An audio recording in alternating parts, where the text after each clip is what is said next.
বেশ কয়েকদিন ধরেই শরীরটা ভালো না। জ্বর, ঠান্ডা, কাশি, বমি লেগেই আছে। সকালে ঘুম থেকে উঠে মনে হলো যে একটু চা খাই হয়তো ভালো লাগবে, কিন্তু শেষে আর খেতে ভালো লাগে না। বিদেশের বাড়িতে জ্বর হোক আর যাই হোক, রান্নাটা নিজেরই করতে হয়। নিজে খেয়ে পরে তারপর পরিবারকে খাওয়াতে হয়। জ্বরের মুখে মনে হলো যে কালো জিরার ভর্তাটা খেলে একটু ভালো লাগবে। গরম গরম সাদা ভাতের সাথে কালো জিরা ভর্তা। বাসায় আমাদের সবার ভাইরাস জ্বর। এর সিমটম ঠান্ডা, জ্বর, কাশি, বমি। আর আমাদের এই একমাত্র উপায় হলো অরেঞ্জ কিংবা কমলা লেবু খাওয়া। একমাত্র এই কমলা লেবুটা খেলেই হয়তো একটু বেশি ভালো লাগে। কালো জিরাটা এখানে টেলে নিয়েছি আর এখন ব্লেন্ড করে নিব। তার সাথে মনে হলো যে ইলিশ মাছ ভাজা ভাতের সাথে খেতে পারলে একটু আরো ভালো লাগবে।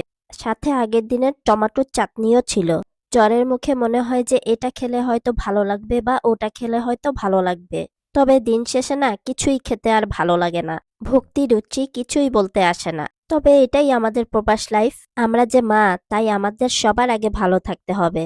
আমরা ভালো থাকলে আমাদের পুরো পরিবারটা ভালো থাকবে। কালো জিরাটা ব্লেন্ড করে নিয়েছি। সবকিছুই দেখছি যে কোনটা খেলে একটু ভালো লাগবে। তবে না, জ্বরের মুখে কোনো কিছু খেতেই ভালো লাগে না। শুধু একটা খাবারেই ভালো লেগেছে, যেটা কিনা কমলা মাখা, লবণ, চিনি আর চিলি ফ্লেক্স। সবাই আমাদের জন্য দোয়া করো, যেন খুব দ্রুত রিকভার করতে পারি। ভালো থেকো, টাটা।